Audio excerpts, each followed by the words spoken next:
tradition of Festivus begins with the airing of grievances. I got a lot of problems with you people. Now, you're going to hear about it. The Lake Forest Podcast is supported by viewers, listeners, and businesses just like you. Looking for the best pool supplies? Look no further than Dohany's Pool Supplies. With a history dating back to 1967, this family-owned business offers everything families need to keep their pools clean and sparkling, from chemicals to equipment. Plus, customers enjoy free shipping on all orders. Visit Dohany's Pool Supplies today at doheny.com, DOHENY.com, to learn more. Forest Bluff Real Estate Team serves Illinois, Wisconsin, Lake Forest, and Lake Bluff. John Josephitis, Laura Lee Van Fleet, and of course Michelle Parnell. Get a free market analysis now at forestbluffrealestate.com. For the best cannabis in the world, look no further than Iliad Epic Grow. Owned by Lake Bluff's own Rich Ruzich, they are a cannabis cultivation center focusing on hard-to-find small batch products that will delight both the occasional user and ganjier. When visiting Michigan, ask for it by name. Epic Products, exceptional process. For more information, email info@iliadgrow.com. Havey Communications has been helping first responders arrive safely since 1983. It's owned by Lake Forest's own Mike Havey. Check them out at haveycommunications.com. We'd also like to say we're thankful for our Patreon supporters, Otto, John C., Helen, and Herrick. Thank you, everybody, for coming to tonight's event, where we'll be discussing and answering questions about the Caucus Preservation Act. I think this is a great opportunity to learn more. We're excited to be here from the standpoint of the Caucus Committee to allow people to learn more about the CPA and understand the rationale behind the decisions we made to suggest what is being suggested. The format for tonight will be me speaking. Hopefully that's okay with everyone in the audience. We have some wonderful people here from the Caucus Committee. I don't expect them to be answering questions or participating. I may call upon them to do so. They've joined here this evening to participate and to be available for more questions. I would also like to thank the other people in the Caucus Committee who have come tonight, and I see a lot of other people who have been on previous Caucus Committees for attending, so thank you for coming out. First, I'd like to let the people on my left and right here from the Caucus Committee introduce themselves. Hello, everybody. Hello, everybody. My name's Joe Oriti.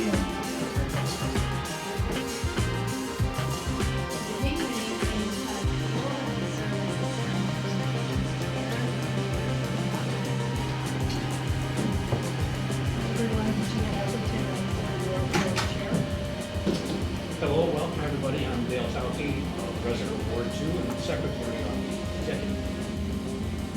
Thank you all. My name is Chris Bennis. I'm the current president of the Caucus Committee, and I'm pleased to be here tonight. So I did prepare some slides. For those of you that recoil when you see a PowerPoint presentation, I hope this isn't too bad. We'll try to make the evening engaging and interactive, but I thought it was helpful to actually write some things down to use as a basis for our sharing of information and discussion tonight. So what are we going to do tonight? Well, we're going to summarize the CPA and the rationale behind various decisions of the changes that are being proposed, and then we're going to allow some Q&A about the CPA. So what I'd like to propose is to hold questions until the Q&A session, which should be about 30 minutes if we get through this information. So I'm hoping that's a good amount of time to have a very productive discussion. And if anyone can't hear me or can't understand me, please do ask a question and I'll repeat myself. So first, let's reinforce what the mission of the caucus is. Our mission is to identify, evaluate, and recommend volunteers for appointment to city boards and commissions and election to city council, mayor, and school boards. This is a merit-based selection process. Who is the Caucus Committee? We are 43 elected citizen representatives who have no agenda other than to fulfill our mission without bias or agenda. So we are entirely focused on talking to a lot of wonderful people in this community on their motivations to serve, their interest to serve, what their skill set is, what their capabilities are, so that we can recommend them to serve in the various positions. And this takes a lot of work, a lot of hours of work, and we have a variety of different processes that support us in this endeavor. What are we seeking in volunteers? I mentioned it's a merit-based process. This slide summarizes the key attributes that we're looking for. I'm not going to read them all, but one of the things that you don't see up here are specific types of experience with specific types of boards and commissions. Sometimes that's relevant, and we value that, but we're also looking for the ability to go into any sort of a situation on any board or commission or any elected position and be able to work with others to solve problems. That people that come through our process have experience doing this. They can cite examples of how they've done it in their professional life, in their personal life, in their other volunteer life, so that we know that when we do recommend somebody based on this experience, they'll be able to draw upon that independent of the types of problems that they're being asked to solve. For instance, nobody could have predicted that a pandemic would be before us a few years ago, but hopefully we put forward people that can solve problems that pandemic placed upon the community, that are looking at problems from the perspective of data, that are striving to make objective decisions and work with others to come to the best solution proposals for the community. I want to talk about the process that the caucus committee used to propose the CPA. A subcommittee was established to review the current bylaws and make recommendations. Anybody on the caucus committee was able to join the subcommittee and participate on this team. It was open to anybody in good standing, and we had a number of different people who participated from all 4 wards that came together over many weeks, starting in August, to look at these bylaws, to examine where we might make changes, discuss numerous different types of options and considerations, and finally come to a collective recommendation that was presented to the full caucus committee. And the full caucus committee analyzed the information that was presented, discussed it, and voted overwhelmingly to adopt these recommendations. So in summary, what is the Caucus Preservation Act?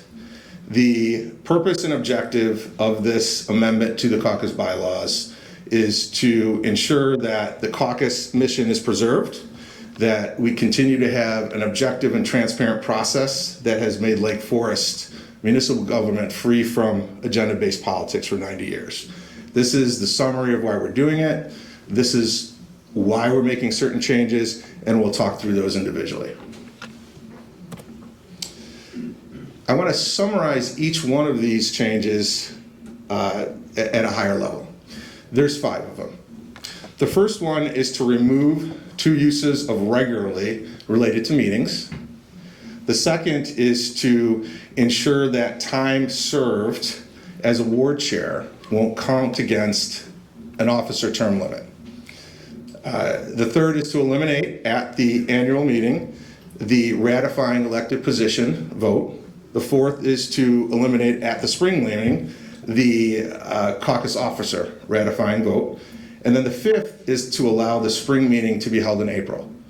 So all the changes in the bylaws surface up to these 5 reasons. And what I'd like to do now is talk about each one of these in more detail and talk about the rationale that was used to suggest that these be made. So remove regularly. Let's talk about the easy one. The rationale behind this is that our meetings with the caucus committee, and there's different types, are held out of necessity and can be irregular in frequency. The word regular that was used twice within our bylaws actually did cause some confusion on what meetings committee members must attend relative to Section 609 to removal. And then finally, this was not done to empower the president to reduce or eliminate meetings and stifle participation.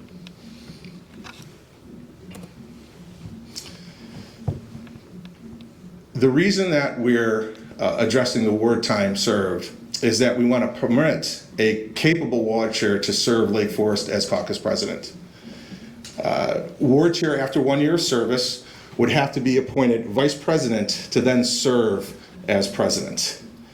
Anyone with aspirations to lead the caucus committee as officer may not agree to be ward chair if there is a limit or we impair that ward chair's ability to be president. Ward chair experience is very valuable to help lead the caucus committee, so we don't want to impair that leadership. This also expands the available pool for officer selection.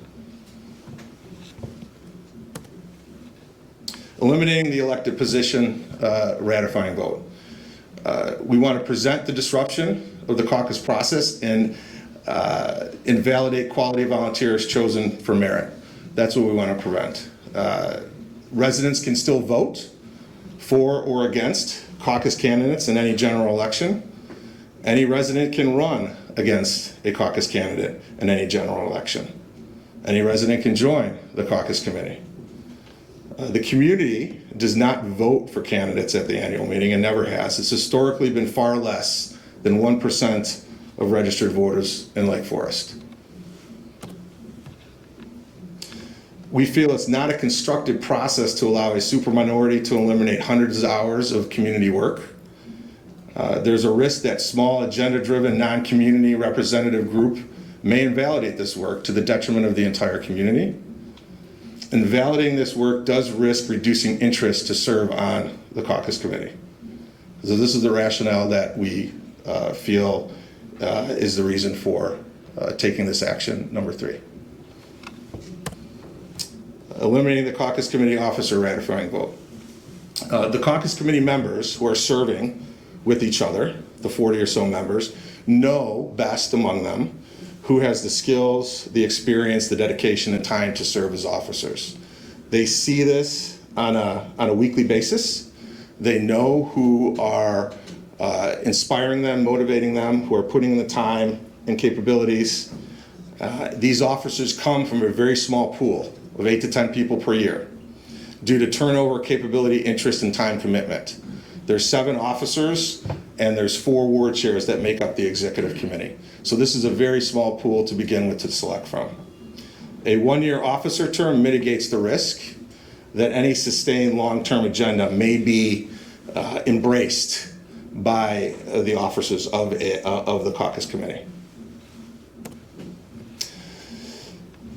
The reason that we're suggesting the spring meeting be held in April is to permit more flexibility for scheduling due to different dates for spring breaks. I want to run through some questions that we've received and maybe in your minds relative to CPA before we go into the full Q&A. Do these changes suggest the caucus committee is consolidating authority?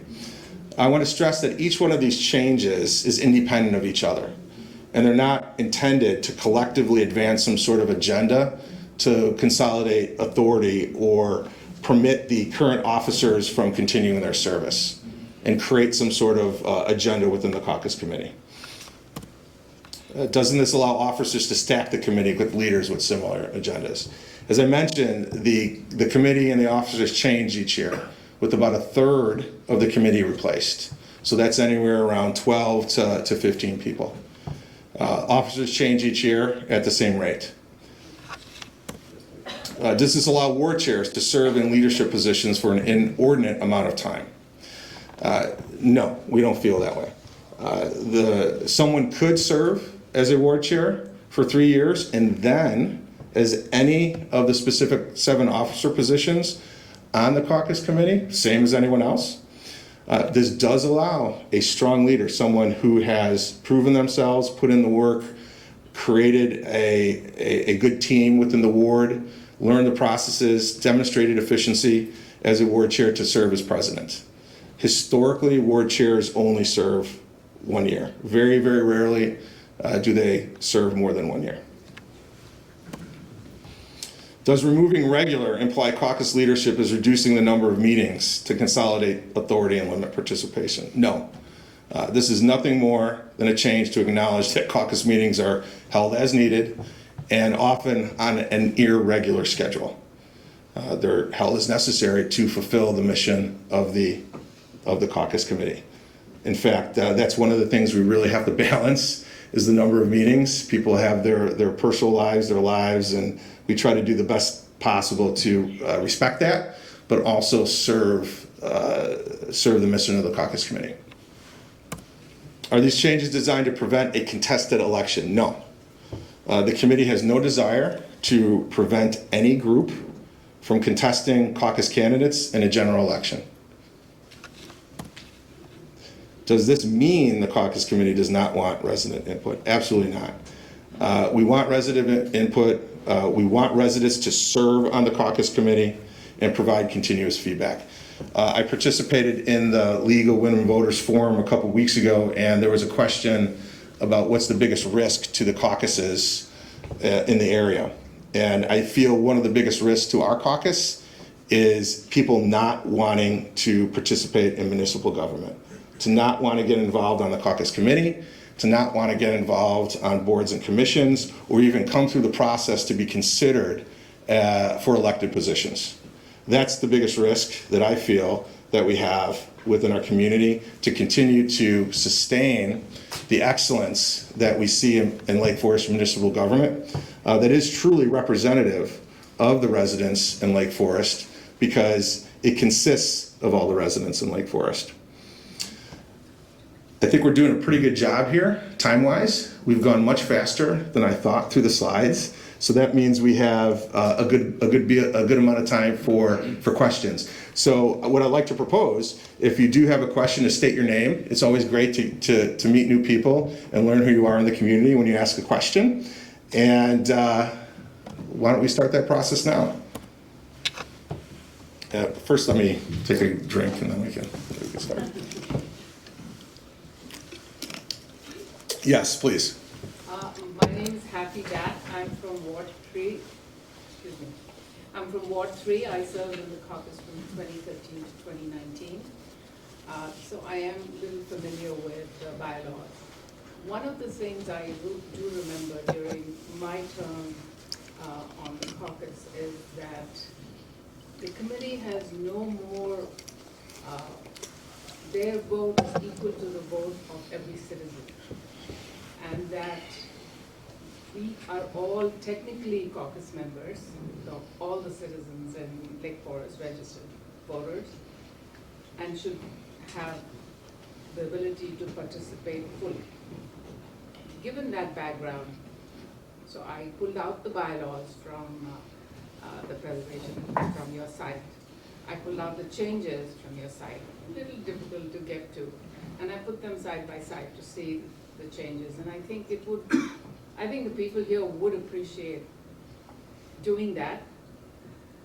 Otherwise, what you put up with just saying we're making these amendments don't have any context, and context is very important to prevent misunderstandings of the process.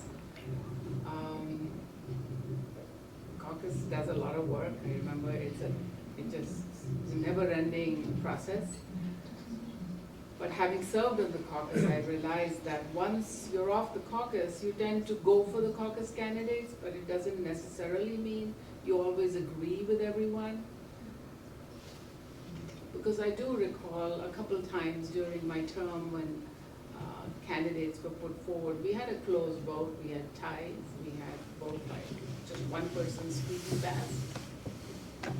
Currently, Ward 3 doesn't have its full representation on the caucus, so you're less than 43 votes. Given all that, I think it's important to focus on, if you're going to make change the bylaws, which are the guidelines, then we should have before and after, specifically addressing that as opposed to the mission of the caucus, all that stuff, because that sounds like fillers. What I was concerned on this topic was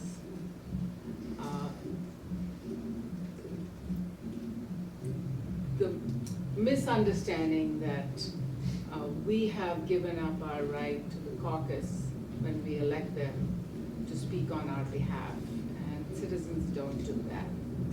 Citizens have every right to vote, and to take away that right at the annual meeting is a serious issue. One of the pros and cons that I thought might be useful after I attended the caucus, the League of Women Voters Forum, was having small meetings like this, but a little more focused meetings that would give us all an opportunity to understand not so much the caucus process, but why are we changing the bylaws, which have, as you pointed out, served us for 90 years, so why would we change it?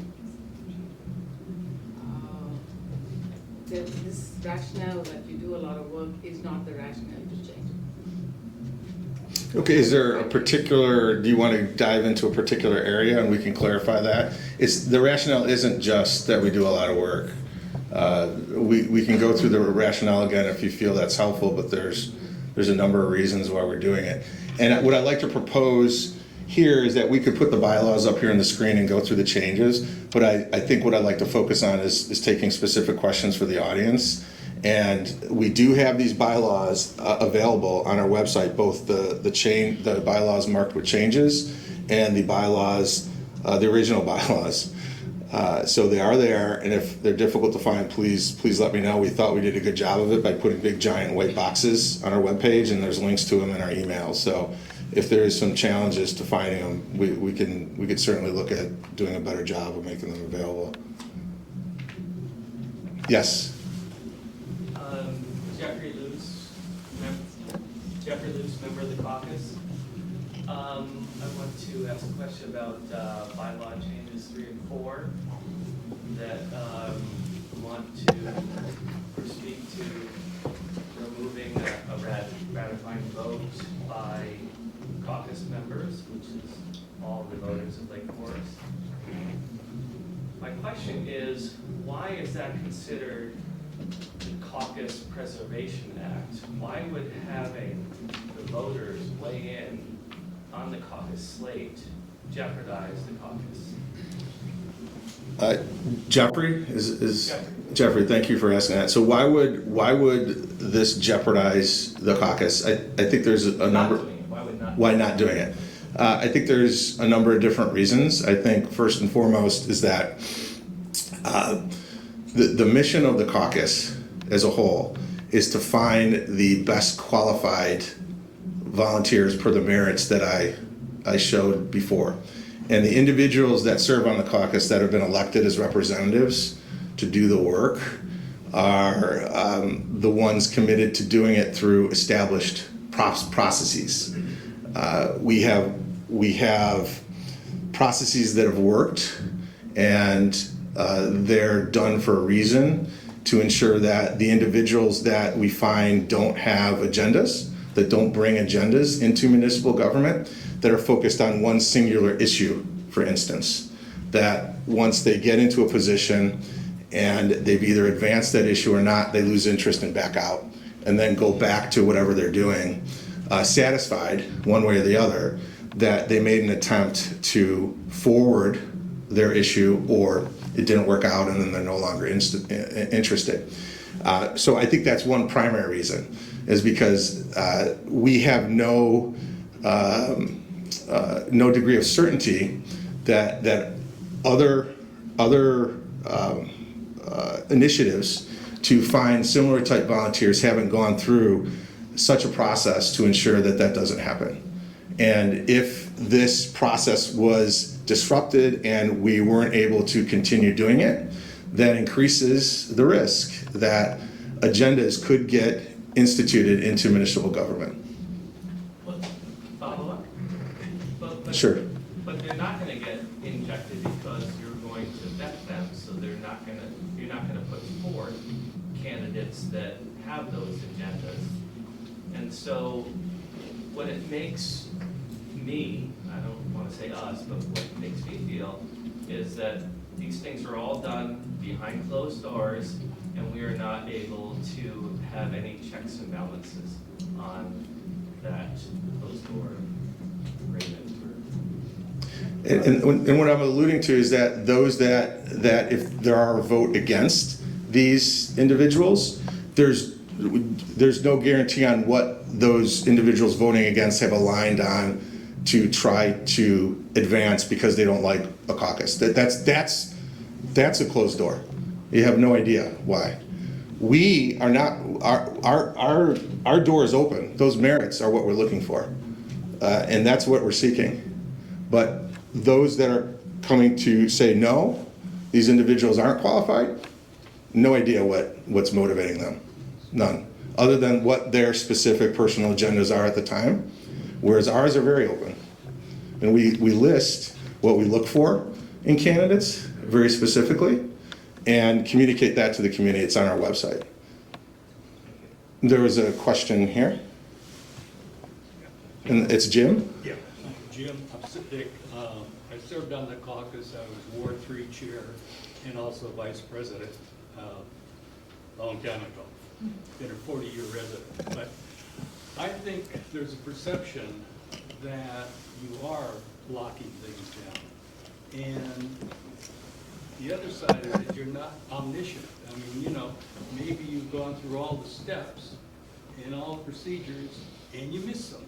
And there are a number of people, I don't think this community is out to hang anyone, but if there is something that they feel might be a detriment to the overall process that we have, that, as you say, that's worked for 90 years, my feeling is that you're being a little too strident with this, because if every member, every resident is a member of the caucus, now you're disenfranchising them. And I don't think it's right. Thank you for your comments, and I do understand what you're saying. So we feel that the residents of Lake Forest have a choice.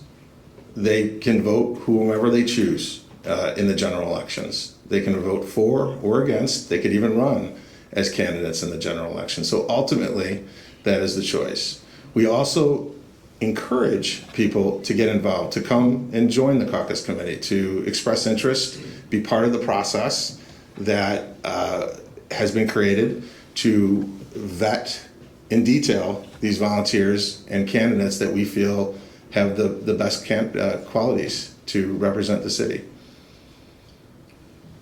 Yes, sir. Rich Daly. An observation, and I have a whole lot of questions, but I'll just boil it down to one.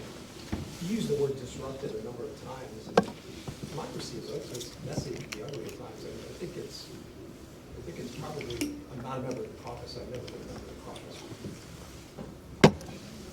But I think you're uncomfortable, and I think when you're uncomfortable, that makes me very happy. I like for you to be uncomfortable, because that's the way it should be. When somebody steps forward and says, I don't agree with you, that's the great start. This is the start of a great conversation. So when you're uncomfortable, I start to get really happy. So if this is the Preservation Act, you should increase transparency, not decrease transparency. I don't even know what the wording of this is, and it's a week away, right? What's the wording of this? And sometimes the wording can get very tricky, so that's my first question. If you want to increase transparency, we get one shot at electing our representatives to the caucus. What's their voting record?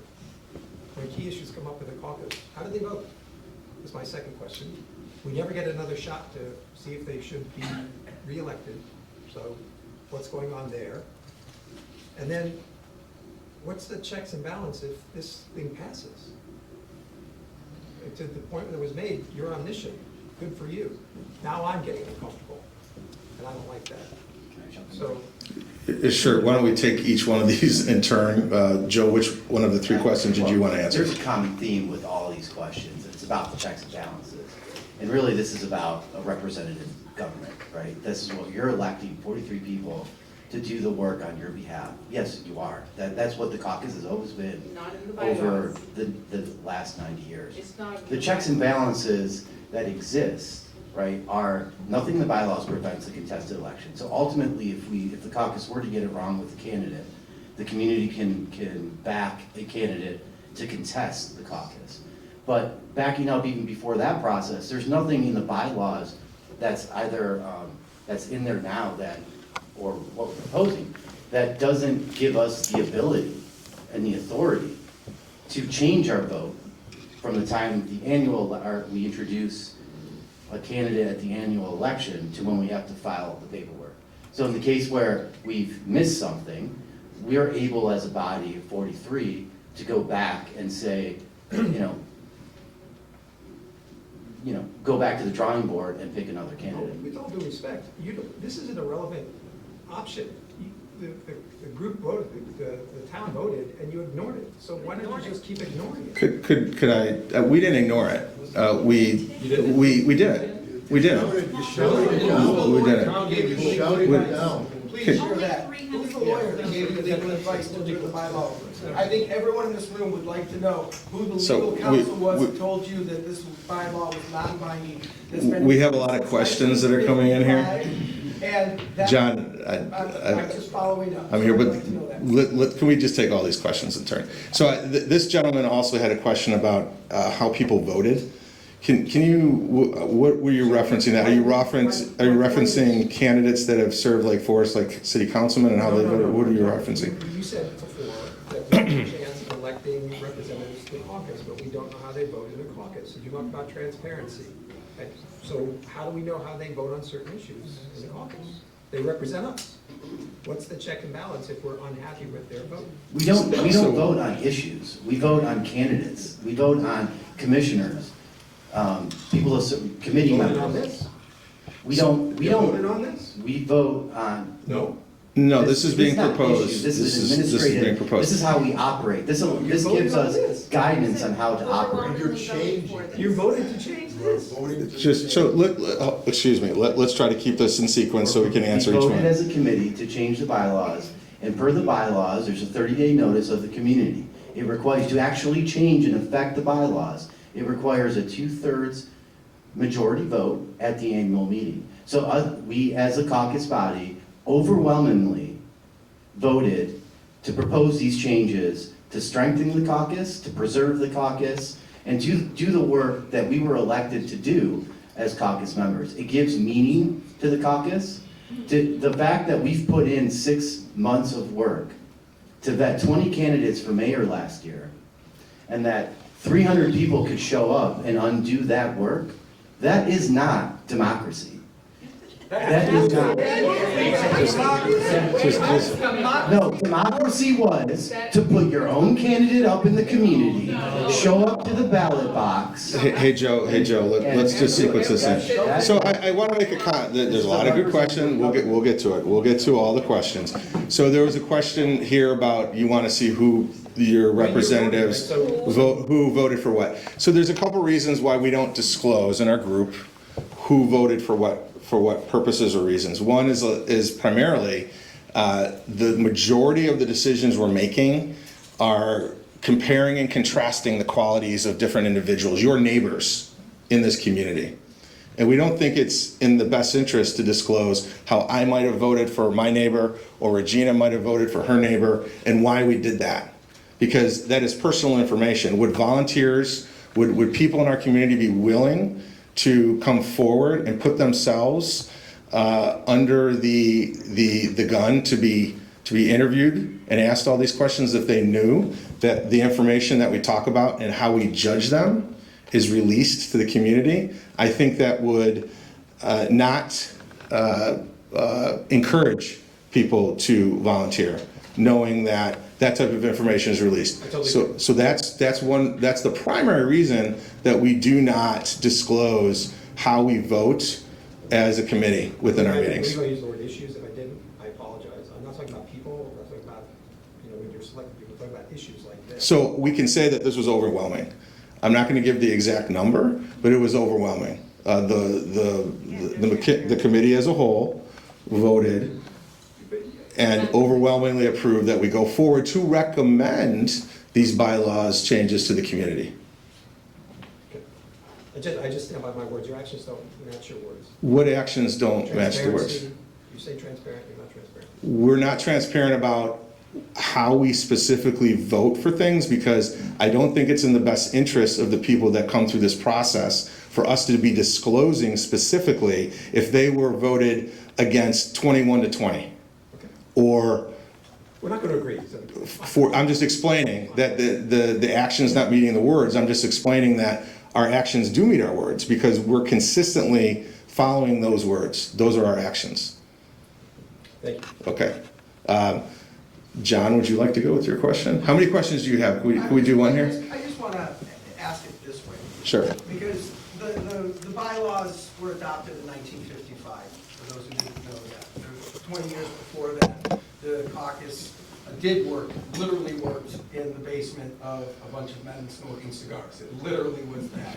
City got a little upset with that. They called for a meeting. In 1955, they had their first meeting with the town, who were demanding more transparency with the caucus because they felt they didn't have a vote and the right. In 1955, the caucus adopted their bylaws. It's our belief that this vote was in 1955. We can trace it back to 1971. So there's still 52 years that this vote has been in place. Every year, spring, every year, fall. Never once has a caucus candidate lost in that election or in that vote. Never once until Randy Tack. And I think this is very important because what you put on your website, this special interest, this voter manipulation, this Prue Beidler's private email that you guys decided to put out there, or the Mike Edelman email that came out on your servers, was horrific when it came out. But more importantly, what I don't understand is you've lost one vote, and now your reaction, and we at Lake Forest for Transparency did survey the people that were there. There were over 60 people that showed up to that vote because Randy Tack didn't show up to the meeting on the third rail in his own ward at the time. There was another group of people that showed up at that meeting because of the 5-0 vote from the Historic Plan Commission to not allow that piece of property to start being built next to the library, and was. And there were those that were upset that there weren't more male leadership in our caucus. That's not one agenda, Joe. That's multiple agendas. And people showing up to vote, and if you were at the meeting that Chris was at, because Chris heard it, where in Winnetka, not only do they have an oversight committee, they have almost 60% of the residents respond to their surveys. Ours had 2,000 people last year respond to that survey. I put that on the caucus. And moreover, you're taking a bazooka to an ant by taking this vote away right now because you got caught with your pants down last April and you got pissed off and you reacted badly. I've asked time and time again, I wrote a letter to all of you asking who is the lawyer? Who is the lawyer that gave you legal advice? Can't be a city council member, that's in your bylaws. So who is the lawyer that gave you the legal opinion to say that this vote was non-binding? You put it in your literature. You sent it out to us that there was a lawyer, but you didn't disclose who that lawyer was. Adversely, what ended up happening is 24 hours later, you came back, declared the vote non-binding, put Randy Tack back up as a candidate. People showing up to a vote are people expressing their views, especially if they're dissatisfied with what the caucus is doing. Not trying to come up with a special agenda, because I'm sorry, I'm tired of hearing you guys say how much work you keep putting in. We appreciate that. But the two are mutually exclusive. You putting in all this work to come up with 100 plan and committee members and your vetting for your aldermen and your school board and your mayor, we applaud you for that and we thank you for that. And I've loved this caucus city government since 1966 when my family moved here. But right now, the door is closing. The door is closing quickly. The reaction to Randy Tack, all your other candidates cleared fine. There was no problem. Only one candidate lost, only once ever in your election, and 6 months later you're saying, whoops, we're taking the vote away, can't have the vote anymore. I don't understand the rationale, and I think there's a lot of people in this room that don't understand the rationale behind pulling a vote out of a process. You're taking our vote away. That's why I'm here. Here, here. So we could go, and I hear what you're saying. Would it be helpful to go through the rationale again? Because that is our rationale, what we previously explained. So there's a difference between, excuse me, There's a difference Let me between, say my question. yeah, there's a difference, but was there a question there? What is your question, John? I'm not sure. My question But is, why are you taking this vote away? You still have 3 days to take this off the We- table, 5 days. I thought I Why don't you presented take it. off the table? I Why don't thought I you did. I come think- up with a two-candidate system and give us one or the other? Why don't you come up with maybe being clear on what the bylaw is on voting, as opposed to just outright taking it away? I think we explained it. I can go back and offer the rationale again, and it's okay if you don't agree with it.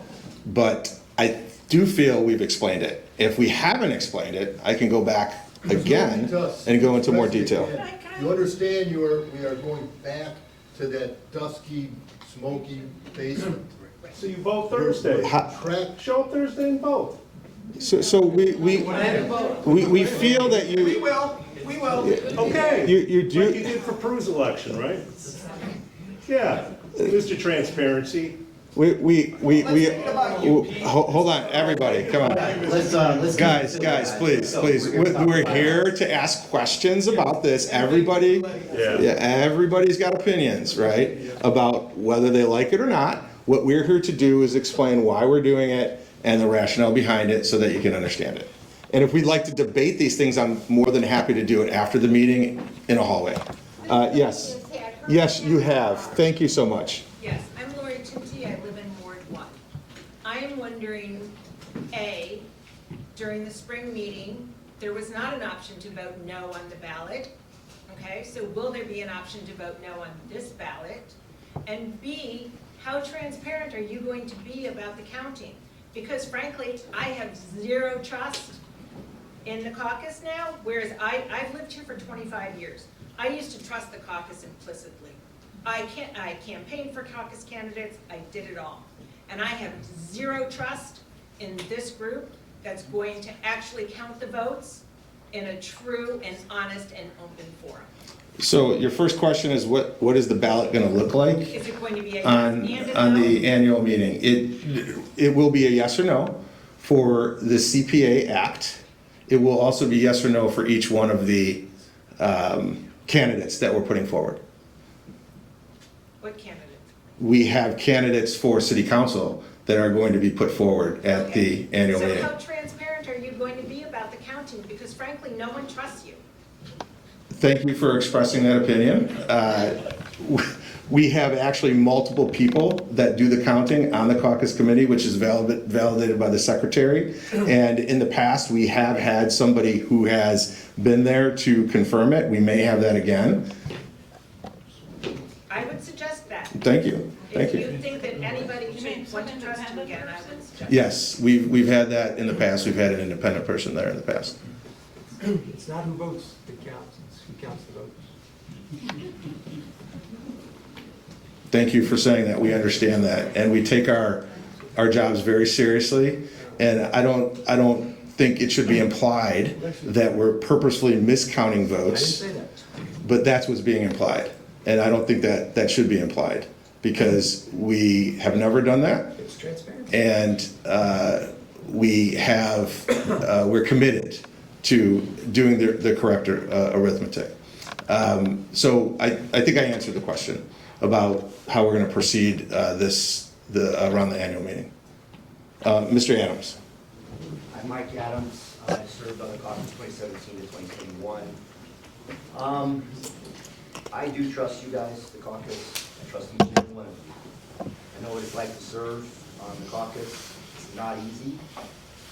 Anybody who's done it knows the incredible amount of work that goes on, not just September to April, but also in the summertime. So when I see the proposal and the reaction and what happened last November, the contested situation, the division, I see a community that loves the system, and it looks like it's trying to get tinkered with.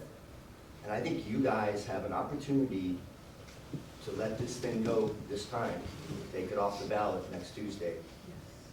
And let's all get together as a community. Pete, please let Mike finish. Please let Mike finish. Your ideas, have a few, say again? I was on the caucus, that was my president. Pete, please let him finish. He made me have to donate money. Shame on you. Pete, What have Pete. you done? Pete, we have to let people ask the At questions. the end of the day, Please. at the end of the day, we have a system that's worked for close to 90 years. It does need a little bit of a look over again, for sure. I think there are other ways to entertain the annual meeting vote. You can't take it away, though. That you just can't. I just don't think that's an option in any caucus system, whether it's Glencoe or Metro. Okay, we understand. Thank you, Mike. And thank you for your service. Yes, sir. I got a question. How many people voted in this so-called caucus election? Which one are you referring to? What The exactly? one that had the caucus games for ballots, for mayor on. You're talking about the election last November, Yeah, the one with- whatever it was, the the one we're 7th. talking about. How many people total valid? I think there was around 500. So that, okay. So, in a democracy, 500 people who, in an election that no one ever voted on before, some special interest group gets their people out to vote for this. And that should triumph over a general election where the same person had the option to run, did, and lost.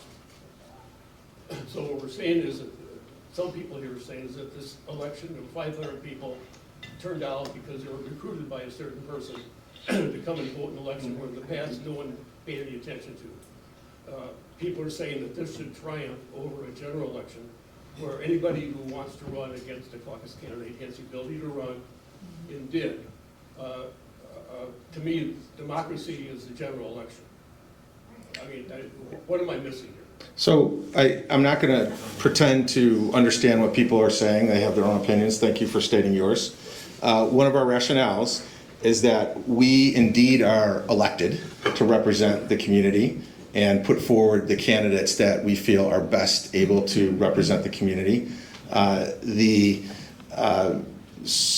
300 or so that voted against somebody in the prior election, from our perspective, are not representative of the community as a whole. They're less than 2% of the registered voters in the community. And if those individuals had prevented the candidate from going forward, he wouldn't be our mayor, and our community voted overwhelmingly last April to elect this person. So they reaffirmed the decision that the caucus committee made and reaffirmed that I think the trust that the community should have in the caucus committee. Because ultimately it was the correct decision, as it was, the results were overwhelming for who is mayor right now, to illustrate your point. Thank you. There was a hand here. No follow-up question to this. Yeah, Happy, there's somebody else I think that wanted to speak. I can't remember who's here that's new. Thank you. The first comment is about what you just said. That's because you have a machine behind you. The caucus is a machine against the candidate that might be running as an independent, for example. That's just an observation. Another observation about all the work you put forth into selecting candidates for things like commissions, aldermen, et cetera. HPC, for example, you put forth, you vet them, you pick the right people, you do all the work, and they might, for example, unanimously have a decision, which then is overturned. So what is the incentive for these people to want to serve on committees like this? Okay, that's my second observation. Sure. My third observation is that people can change their minds, as Mike did. So people shouldn't be against, like, for example, Pete. It seems like you're offended by the fact that he was raising money for the caucus at one point, and now he's changed his mind and said, hey, you guys are doing the wrong thing. So we should applaud people who get more information and then adjust their thinking. So those are the three things. Yeah, I agree. I mean, your last statement is excellent. We should applaud people who get information. In terms of how are the volunteers that we nominate and that we put forward, how they go about making decisions, that's entirely on them. We don't have a platform. Unlike the caucus from, I think it was Winnetka, for instance, they create a platform. And they tell the people that they recommend what to represent in the community. We do not.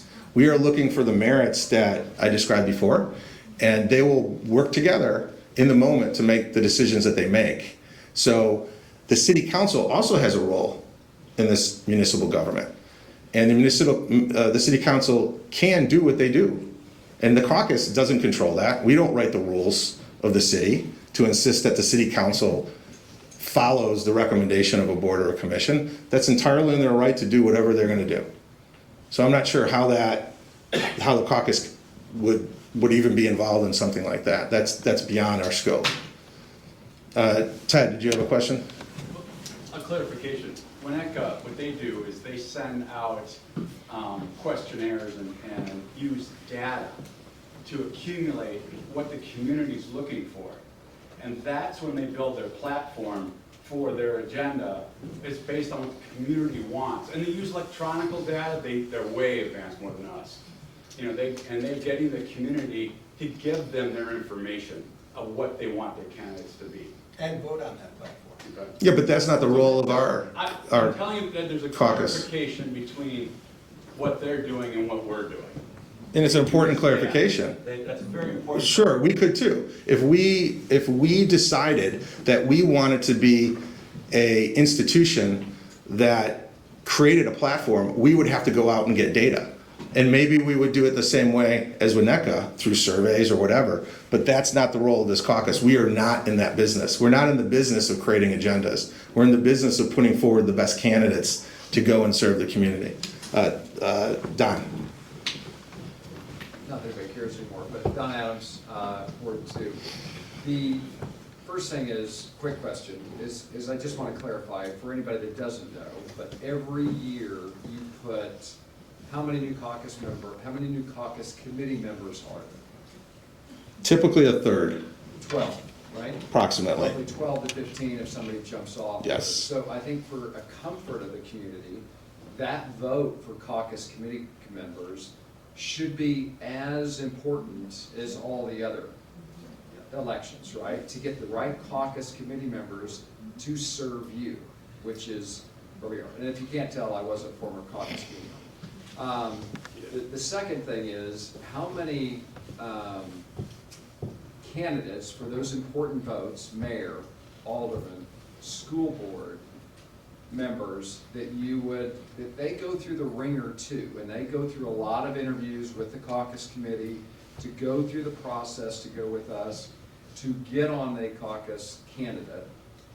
Would we lose if there's not some form that the caucus committee is going to nominate them and they're going to move forward? If they have to go through 2 votes, it's hard enough to be a candidate in the first place, in my mind, to have to go through 2 votes, one in November and then another one in the general election. And I just wonder if you know, as a committee, would it be harder to get people to come and interview with us if that selection isn't formatted? Yeah, it's my opinion that the biggest risk to the committee is getting that interest. Not only for positions like boards and commissions, but elected positions. And if we had to keep doing that over and over, it would be very, very difficult. So yeah, I think we struggle to get interest for people to come out and join the caucus committee. So to answer your question, yes, I think it would amplify the work significantly. It also changes the process too, because I mean, we would have to be prepared for our candidate to be rejected and turn around a new process within 30 days. Now, that's the caucus committee's problem, not yours.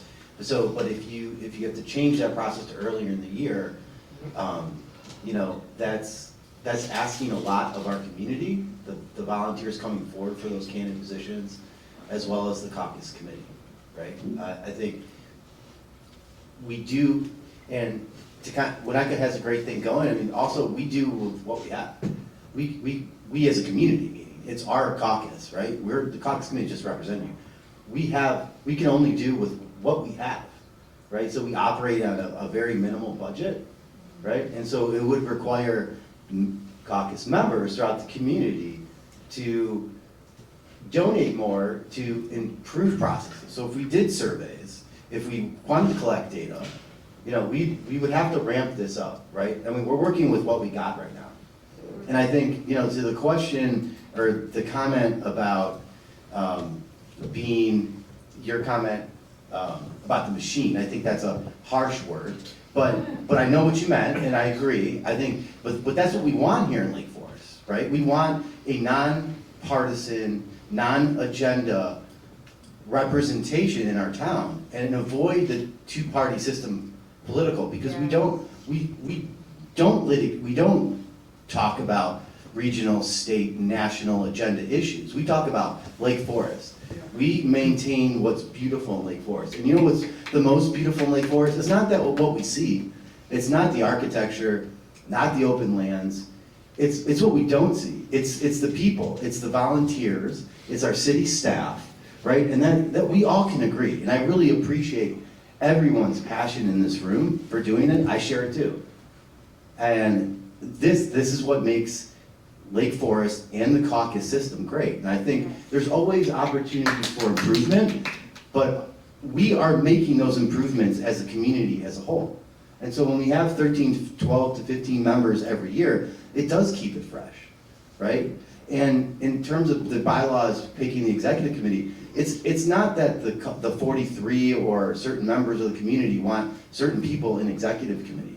Executive committee is 7 positions that does a lot of the administrative work, right? Sets the meetings, plans, talks with the city to find out what boards and commissioners are terming off, what we have to search in the following year. We handle fundraising.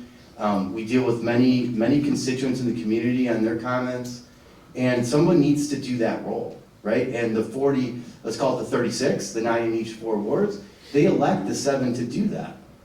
And the people on executive committee had to have served at least 1 or 2 years on the caucus to understand the process, what's necessary. And they're not necessarily, like, I didn't want to do this. I didn't want to be vice president. I don't want to be president. No, you do, Joe, come on. I would be happy if you came in the spring and decided not to put me forward next year. Because I'll go back to my career and my family. But I do this because, yeah, it is being recorded. I'm doing this because I volunteer, I care about this community, I'm giving what it is, and I want to be here. So thank you. So we've got a couple more minutes, and yes, I think multiple people are recording this, so we should have a lot to talk about over the next few days. All right, so we had some people with hands here. This gentleman. Really quick. Sure. Is the caucus a political party? It is a political action committee, correct. Not a PAC? Is it a party? It's a PAC. It's organized. It's a PAC. That's correct. It's not a party. The question I went back to, are you going to share the wording in advance? The wording of what? What we're voting on? Yes, we have. The bylaws are marked up and available on the website. The exact changes that we're proposing are available. They've been available for more than almost 30 days. Is there a question we can see the before and after? Yes, they're on the website, absolutely. There's printouts here we can give out, yeah. Yeah, absolutely.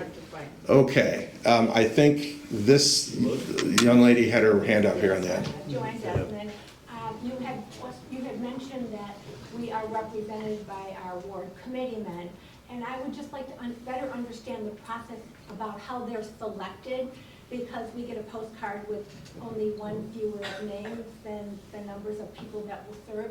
And I also wondered, what are the percentages of registered voters that actually turn those cards in? How many people actually submit them? Because quite frankly, I don't know who they are, and they don't really campaign for my vote.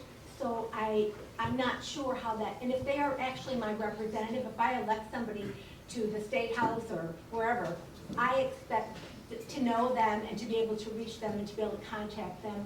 And I'm not able to do that with the people that are supposed to be representing me. So please explain the process and Sure. what amount of people actually return their postcards. So in terms of the amount of people, it's well over 1,000 a year. I don't know the exact numbers, but it's a significant amount. In terms of the process, we solicit interest from the community for people to come, and again, determine the time. We go through all the merits that we're talking about here.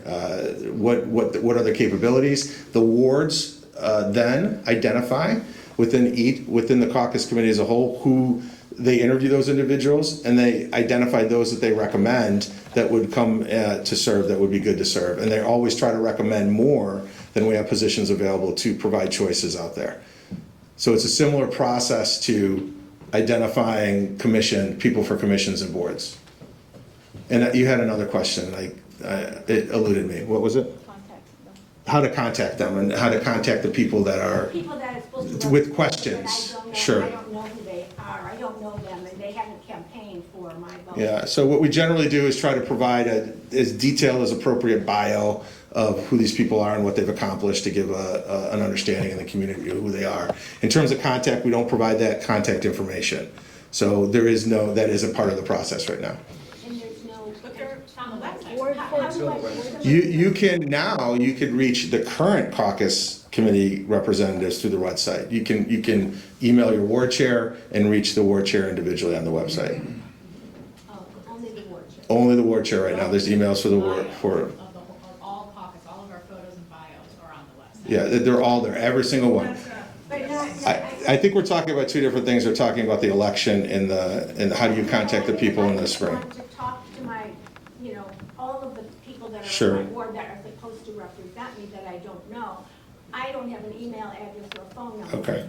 And I would, most people that represent me, I know how to reach. And so Sure. So there is a contact information on the website for the ward chair. The reason we go through the ward chair is we want to ensure that there is a response by the caucus committee. So the ward chair is responsible for ensuring that there is a response. So it goes through the ward chair. That is how we've determined and how we will best provide a response to people. Sometimes people don't always respond, so that's why it goes through the ward chair on the website. Any other questions? Is that different than it was in the past? Wasn't there who they used to? I mean, I looked through, I'm looking through a lot of old literature. I've looked through literature back in 2013, and everyone's name was listed, email was listed, telephone number was listed. Sure. Now it says Ward 1, Ward 2, Ward 3, Ward 4 chair. That was in the email you sent. You could reach out to us, and then I go to a webpage and there's 4 emails, or not even links to emails that go through. Why is it that if we're talking transparency, this is going to make things more transparent, why wouldn't it be a caucus email address, not a personal email address? Is it because we're worried about FOIAs? Is it because we're worried? No, there's no worry. I think that's just the way it's been, and I think it's a good, John, it's a good suggestion, and we'll take it under consideration. I don't think there's anything that we're opposed to. I think the motivation is to ensure that there's a feedback loop. I could speak to my experience. This is my 4th year, and I have seen nothing different. And I have heard nobody on the caucus committee come to me and suggest they're not there for some reason. So it's a good suggestion, and I think we'll take it under consideration, which is to enable people in the community to contact each one of their representatives individually. Some of these representatives aren't very savvy with computers, I can tell you that, or email. So there are certain provisions we have in here to ensure a response. That's why right now we're confident that a response should be afforded going to the ward chair. But it's a good suggestion. And telephone numbers, if they don't use a computer, would be helpful. Sure, yeah. Okay, please. Chris, you said earlier this evening, if I understood you correctly, that the vote that was held last November, that you didn't feel that the outcome was representative of the community. I think you're referring to the vote at the annual meeting. Correct. Yes, no, or mayor? Yes. That you did not feel that it was representative. My question is, do you feel the group of people here tonight are representative of the community? I think if they are, would you consider calling a giant timeout on these changes right now in the interest of transparency, in the interest of education, and maintaining or regaining some of the caucus support that has been lost? And I am a former board chair and executive committee member years ago as well, and a very strong supporter, but I know several people here tonight who are in a similar position, who I think we have some similar feelings. We really want to support the caucus, but you heard from a president over here earlier, and I think that pretty much sums up the feeling. So would you reconsider between now and a week from now? So a couple questions. Do I feel like this is representative of the community? I think this is a very, very, very small subset of the community. I don't say that anybody's voices in this room are any less important than the 15,950 other people in the community. But we do have to consider the other 15,950 people in the community that aren't in this room tonight. We can't make decisions based on 50 people. So the people that are elected as representatives on the caucus committee are charged with making decisions and recommendations in the best interest of the entire community, which is all 16,000 people. Your question is, will I personally pull this off? No, I'm not going to do that personally. We've come together as a caucus committee, and we have established the rationale why we want to do this. I completely respect why people in the community might not agree with us.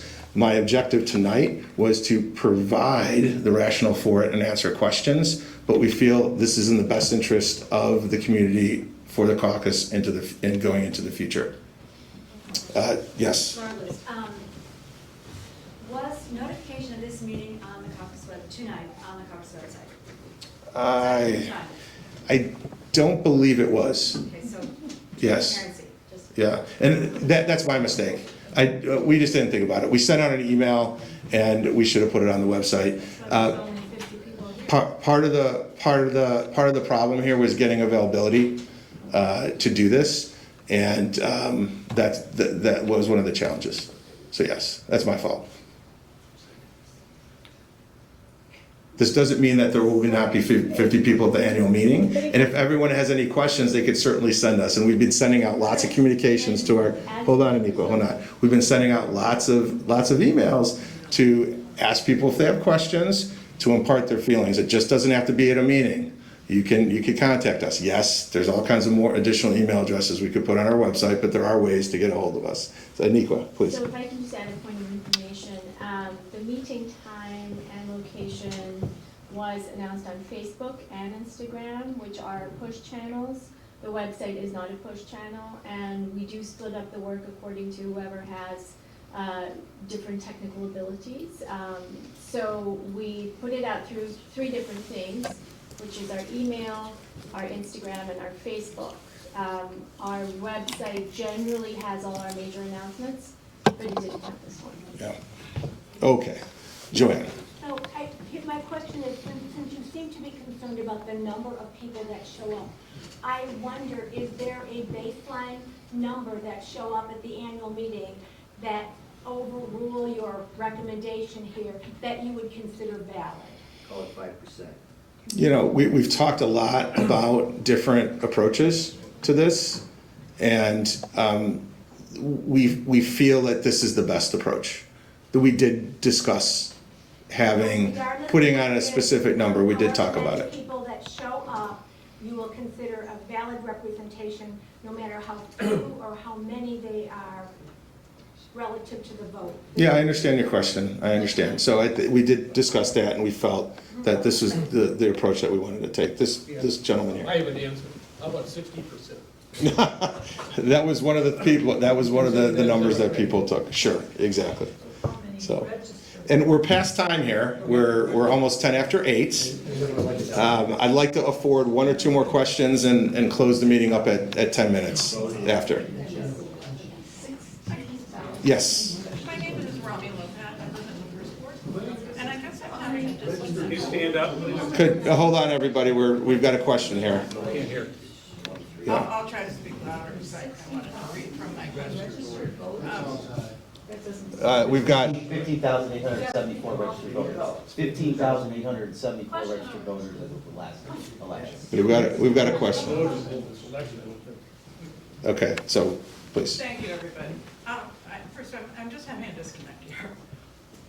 About last year's vote, of the 300 people that came out, and then the caucus convened to look at the bylaws, and I figured that the caucus was saying to itself, how could we avoid this terrible situation in the future? It has divided our community. How do we change the bylaws to put this all back together so if we have a contested vote, it doesn't become, what's the word? A nightmare. So, but now what you said, Chris, was that the caucus didn't see it as a disenfranchisement of the voters. The caucus actually feels that its decision to support one candidate and not just have another election or put both candidates forward and let us choose, that you didn't feel, the caucus didn't feel that way. The caucus feels vindicated and is doubling down again instead of opening up the process. Am I characterizing that? Yeah, what I would say is that we felt that the results of the election last year vindicated that we made the right choice in the candidate. That's what I was trying to convey. So there was not, these bylaws had nothing to do with avoiding those kinds of situations. These bylaws are focused on the purposes that I've described, to ensure that going forward, there isn't a disruption, that there isn't a risk of a disruption, of us being able to put forward a candidate, and that candidate being clear on who he or she is that we're going to support in the election. Okay. I have so many questions. I am actually... Sure, and we could spend some time here. I could spend some time here. We've got a few more minutes. But we need to bring the meeting to a close because we've been 10 minutes after. One more thing about your process. Okay.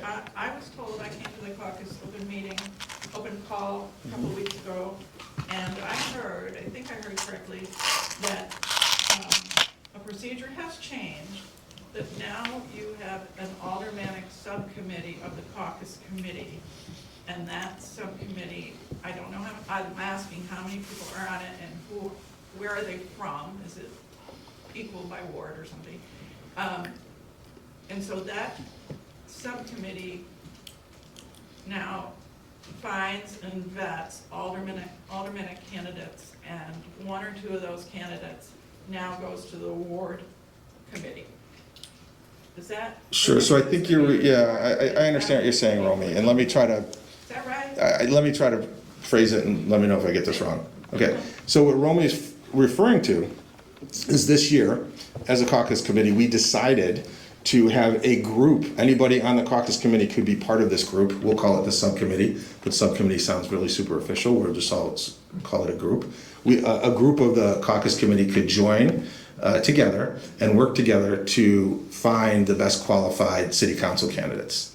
That's how we decided to do our search. The reason we decided to do it this way this year is because we wanted as many perspectives as possible on who the candidate should be to represent Lake Forest. The city council candidates, first and foremost, have a duty to represent all of Lake Forest in the city of Lake Forest. And then they also have a duty for their wards.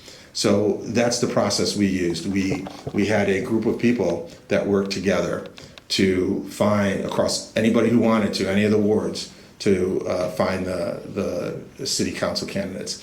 And this is not any sort of a procedure that is ensconced or codified in caucus committee processes or even the bylaws. But why would it change out of the ward? Because of that distinction that aldermen are supposed to be basically at large now. They vote for the whole community rather than for their ward's interest? It's what I explained. We wanted the most, we wanted the maximum number of people looking at these important candidates. We didn't want it just to be isolated to a singular group. We wanted it to open to anybody, and everybody in the ward could have chosen to be part of it, and other people in other wards could have been chosen. So that's the reasoning for it. So how do we know who that group is? How do you know who that group is? Yeah. I mean, if I want to be alderman, I want to call on those people. Well, that's not how our process works. We call, you're not going to campaign to the individual people on the caucus committee and try to convince them that you're going to be alderman. We engage people in the community, and they come before the committee and engage us. There's not a campaign to try to convince individuals on the caucus committee that they should be aldermen or not. This is the caucus committee following our process to engage and seek the information. It's clearly a two-way process, but it shouldn't be construed as, we shouldn't allow people to just reach out to committee members and politic. I don't think that would be a good idea. Okay, one more question. It's at 15 after, sure. Did I hear correctly, there are 15,800 registered voters? About 16,000, yes. And we get about 1,000 cards in for caucus members a year? About, yeah. So we're comfortable with 6% of the elected body electing the caucus members who select the mayoral candidate, but not comfortable with a very small minority of people coming to this meeting and saying no? Is that right? Saying to the annual meeting. Yeah, so we're very comfortable with 6% of the election, the voting population selecting the caucus members, but then not comfortable with a very small minority of the population coming out and saying no. What he's saying is This you're is- thinking your comfort level. Yeah. They're different This- votes. this is- One you actually have a vote to elect your caucus committee member, the other one They're both, is actually, a. Joe, they're both points of feedback. But, That's what but to Joe's point, they are different votes. understand that. Right? They're both- They are different votes, right? These are, Those meetings, someone has to physically come to the meeting next week. There's no absentee process, so. That's correct. Whereas the cards, anyone who's a resident can vote, so. That's correct. I mean, people are physically incapacitated. I have a kid away at school. He can't vote next week at the meeting, but he can return a card. So I think it's a more open process. yeah. So I want to thank everybody for coming. A lot of great questions. I'll stick around for a few more minutes here, for another 15 minutes, if anyone would like to have any further questions. But thank you.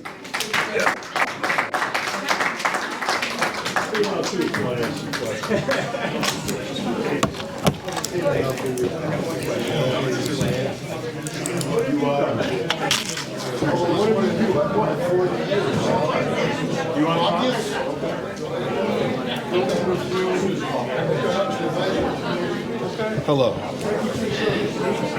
Just gotta make sure we're not streaming right now. Hey, Pete, we're not doing any recording, are we, right now? Turn it up. All right.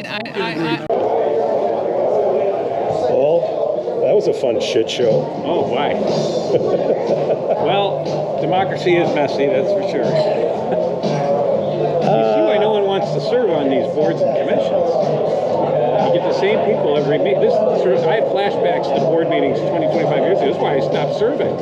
Was you get the same people every meeting that come and yell and scream, and for every person that was at the meeting, there's 20 people home watching Monday Night Football as a World Series, loving life in Lake Forest. What really got me irritated... They want us to be like Winnetka? Please. What got me irritated was, I don't know who it was behind me that said, well, you didn't have it on the website, you didn't have it. I go, did you look? Because I know specifically they had the before and after of the bylaws on there, and it's just... No, I mean, it was about what I expected. I expected it to be this way, and it didn't disappoint. I mean, and the Q&A, I think of all the people talking,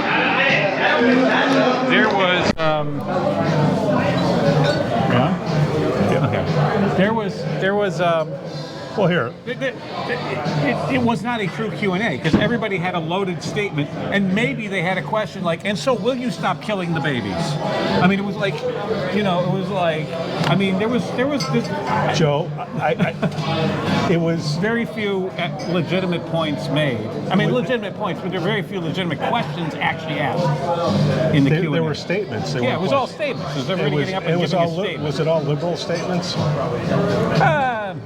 I don't know. I think Mike Adams, I believe, is a Republican, but I don't know the partisanship. It certainly skews Democrat, Yeah. but I think the caucus, as they stated tonight, they said they want to keep a partisan agenda out. And they they made a lot of references to Winnetka tonight and said, we want a platform. We want to have the caucus survey the residents and have a platform. Last I checked, Winnetka has skewed very to the left. Right, that's why they want to do it. Government. And Lake Forest has to their credit, stayed out of. They're not going to, they were trying to make the mayoral election a referendum on the presidential election. Yeah. And it's not. It's all about local issues. And the few issues, again, the question I always bring up with these folks that I would have, maybe I'll ask them at their forum, what problem do they actually have with how the city is being run? They talk about, oh, this issue over on this block and this issue on that block and this whole transparency, which I'm not so sure how their transparency group, how transparent they are. I did like turquoise socks. They haven't, nice socks. But they, to the best of my knowledge, they're doing all this campaigning and they haven't filed a report with the State Board of Elections, and their candidate for mayor purposely hid her expenses until after the mayoral election, so they wouldn't know she was hiring national political consultants. So and Prue, the transparency cuts both ways, you know. Prue, thank you for wearing your mask today. Oh, is that Prue with the mask? Oh, I yeah. didn't see her. Oh, I would have gone. Oh, she was back there. I didn't catch it. Oh well. Well, she probably had some sickness. Can I have another refreshment here, please? Thank you.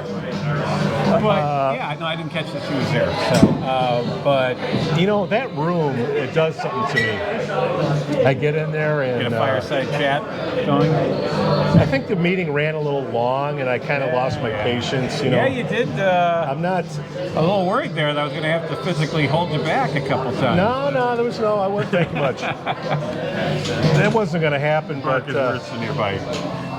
Well, no, it's. Yeah, look, there was a lot of hypocrisy. Thank you. Of that. And I think I give credit to Chris Bennis and Joe Oriti. They stayed cool and calm. That's why they're in the positions that they are, and I'm not. That's why I'm doing a podcast. How many times did they lecture you tonight that you do nothing? I mean, I could hear that. A couple of people saying, "What the hell you do, pal?" And, you know. Well, I got in some guy's face, and I guess he was on the caucus. Let's see how many people in this town know who you are versus who he is. But that's another. You know. I'm not going to measure myself. I'm not going to measure myself against that. But like I said, I always look at what's the end game here. That's to me. I was thinking, what's the end game? What is it they want? I mean, do they want Randy Tack's scalp?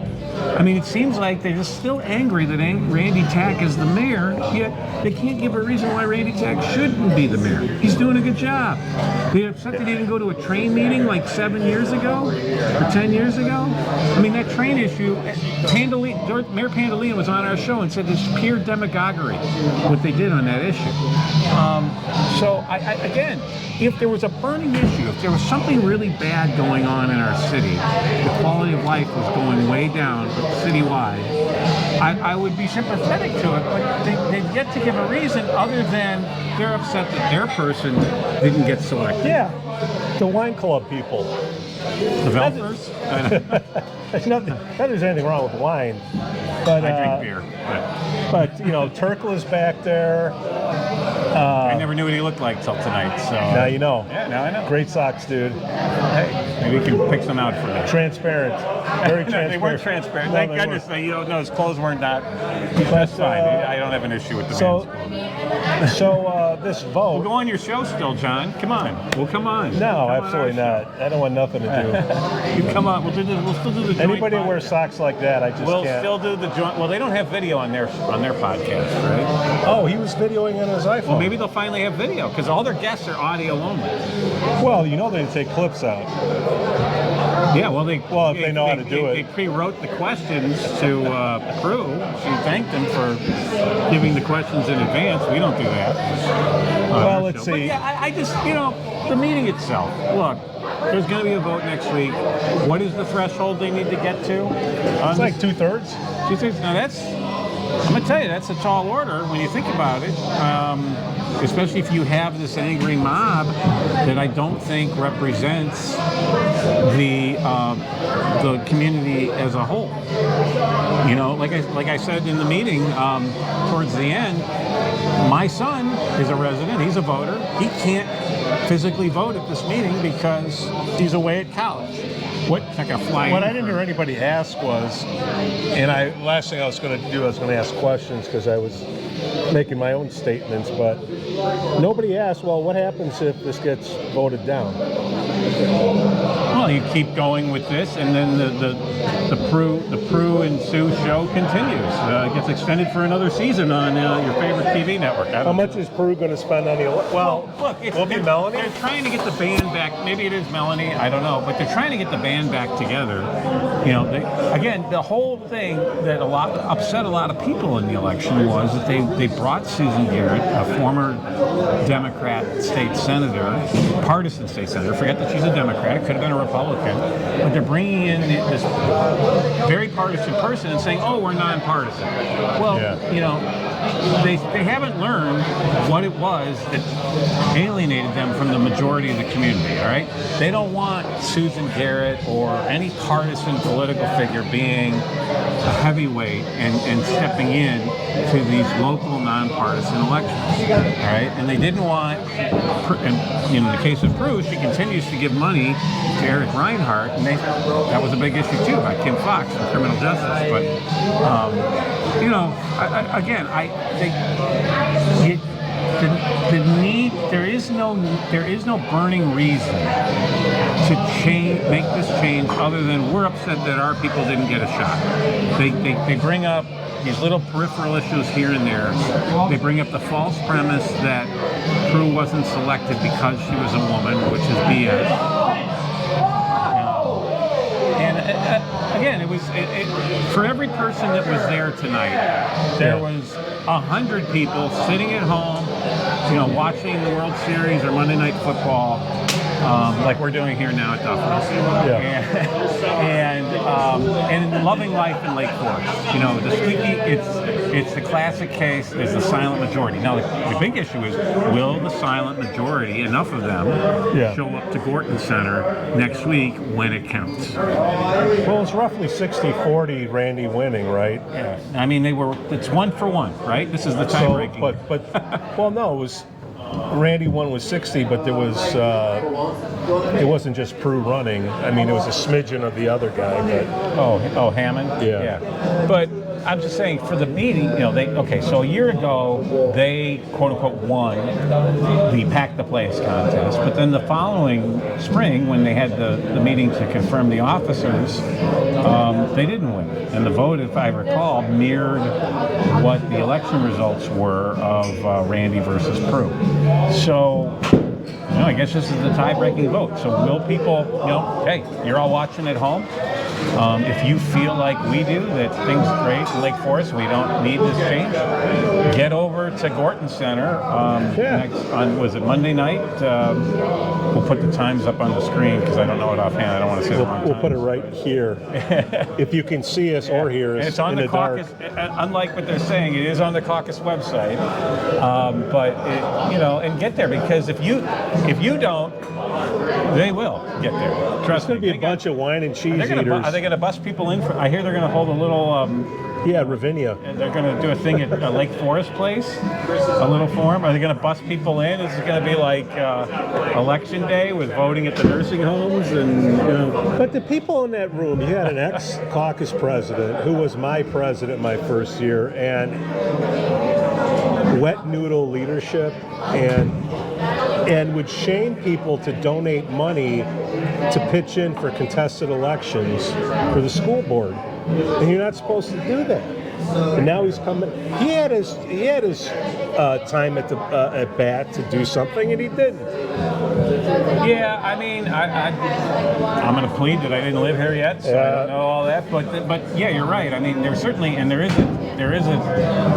think there is a concern about, you know, there's a disconnect between the caucus people that are running the school district and the caucus people that are running or elected to the city council, and we're seeing that. That is big. Hopefully, if Mr. Montgomery does come on the show, he's got some explaining to do about that because Lake Forest is keeping City of Lake Forest is keeping taxes down, and Lake Forest High School is taxing to the max, and that's not exactly what they said they'd do during the referendum. All of a sudden, Montgomery wants to come on the shows now. He'll probably do the damage control. He'll do the liberal one first.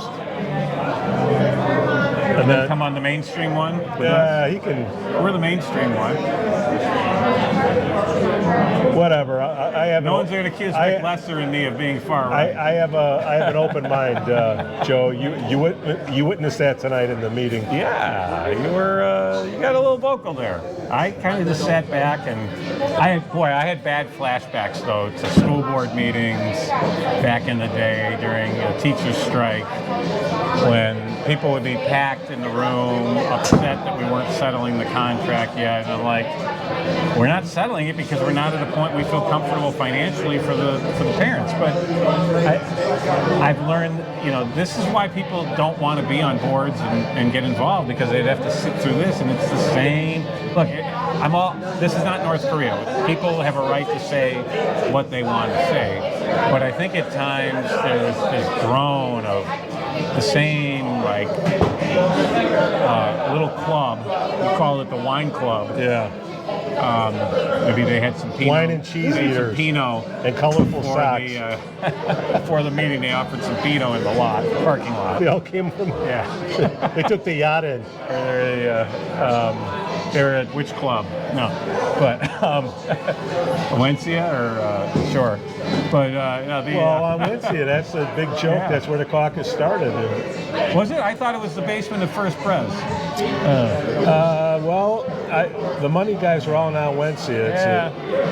But I don't know. It's messy, but it's still the best game in town. Like I said, you have been vocal about some things you felt you call them as you see them, Pete, right? You're no rubber stamp for the caucus, that's for sure. But another Gatorade, please. He's very dehydrated. I love it. And but you tell me, what did you think? I've been talking. It was interesting to see the people that have their picture online and then you see them in life. That's not you. You could, you might want to update that. That's from 1988.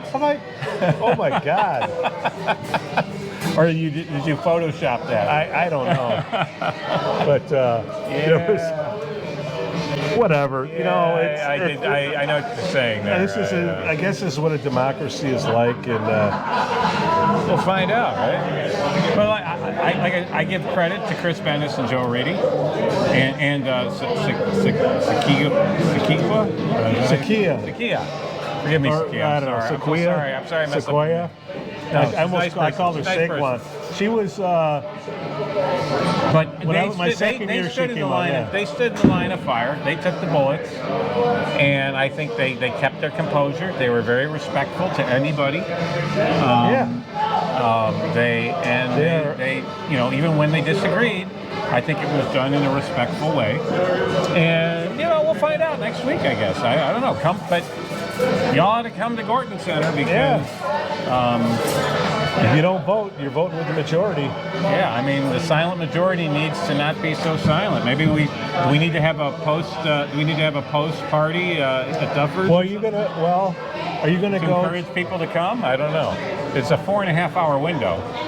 Yeah. Are you going to go to the other sessions? I don't know yet. I haven't. I'm going to think about it.